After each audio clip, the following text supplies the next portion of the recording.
Blue Origin isn't the biggest name in spaceflight right now, trailing behind other private companies like SpaceX and Boeing.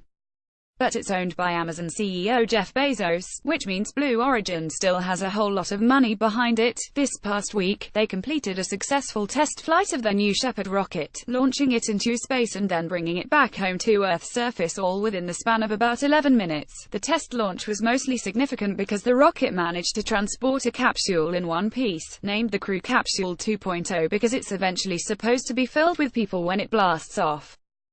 But for now, the only passenger on board was an intrepid mannequin going by the name of Mannequin Skywalker, because there aren't enough Star Wars puns out there in space. Shortly after the flight, Blue Origin uploaded footage of Skywalker's entire journey, including several minutes of zero gravity. The video can be seen below, and if you ever wanted to vicariously travel into space, Mannequin Skywalker presents a good opportunity for that company's ultimate goal is to become part of the space tourism industry, which most science fiction from the last century assumed we'd have going by now. Blue Origin isn't planning to actually send tourists into space until 2019, but the fact that Mannequin Skywalker returned safely is a great sign. Had it returned in multiple pieces, that 2019 window probably wouldn't be doable anymore. The enormous windows on the capsule are a reflection of Blue Origin's rather unique goal.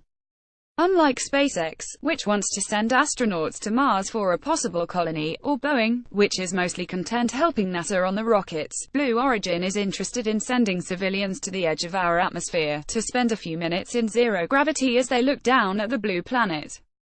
Presumably very wealthy civilians, until the novelty wears off and prices drop. If you're curious what the rocket looks like from the outside, here's some footage of the New Shepard as it took off in West Texas. Unfortunately, since the mannequin is strapped down pretty firmly, we don't get to see what that weightlessness would look like, although Bezos promised that humans would have more freedom to float around during the trip. Which is good, since being tied down the whole flight with a poor view of the window doesn't seem like it'd be worth the trip. Details on when exactly Blue Origin will start sending humans into space are vague beyond their 2019 goal for outspace tourism. Now that they know a dummy can survive the trip, the next step is more test launches with human pilots. After the pilots hope he return in good health, the tourism part is bound to begin shortly after that.